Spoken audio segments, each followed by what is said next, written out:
নরম soft and silky hair কে না পেতে চায়।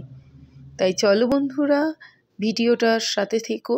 আর কিভাবে আমি এরকম গ্লসি হেয়ার পাচ্ছি, আমার চুলটা কিভাবে এরকম ন্যাচারাল ওয়েতে কোনো পার্লারে না গিয়ে কিভাবে আমি আমার চুলটাকে এইভাবে মেনটেন করে রেখেছি, সেটাই তোমাদের সঙ্গে গল্প করতে চলে এলাম। নমস্কার বন্ধুরা, আপনারা দেখছেন মধুস বিউটি ব্লগ চ্যানেলটি। পাশে থাকুন আর এরকম নিত্য নতুন ভিডিও পেতে আমার চ্যানেলটা সাবস্ক্রাইব করে নিন, বেল আইকনটা প্রেস করে নিন। আমি বিভিন্ন রকম হোম রেমেডিস শেয়ার করি আমার এই চ্যানেলের মাধ্যমে। আপনারা উপকৃত হবেন। পাশে থাকুন, দেখতে থাকুন। মাত্র দুটো উপকরণ শ্যাম্পুর সঙ্গে মিশিয়ে নেবেন আর পেয়ে যাবেন এরকম সিল্কি সফট হেয়ার।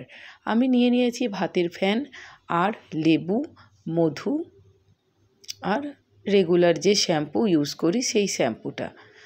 আপনারা প্রথমেই ভাতের ফ্যানটাকে নিয়ে নেবেন। নিয়ে নেওয়ার পরে ফ্যান বলুন, মার বলুন, যে যেরকমই বলুন না কেন, তার মধ্যে শ্যাম্পুটা দিয়ে দেবেন। তারপরে লেবু দিয়ে দেবেন আর দিয়ে দেবেন মধু।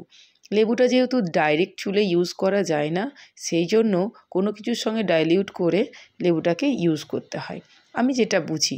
কেননা ডাইরেক্ট ইউজ করলে লেবু তো প্রচণ্ড অ্যাসিড, আমাদের চুলকে নষ্ট করে দিতে পারে।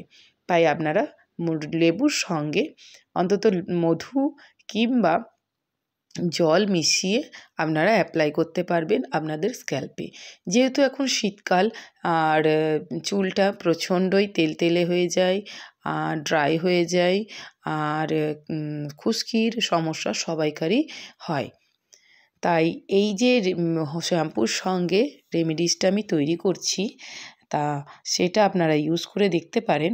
আমাদের স্ক্যাল্পটাকে যেরকম পরিষ্কার রাখবে, আর শ্যাম্পুর মধ্যে যে বিভিন্ন রকম কেমিক্যালসগুলো আছে সেগুলো অনেকটা কমে যাবে।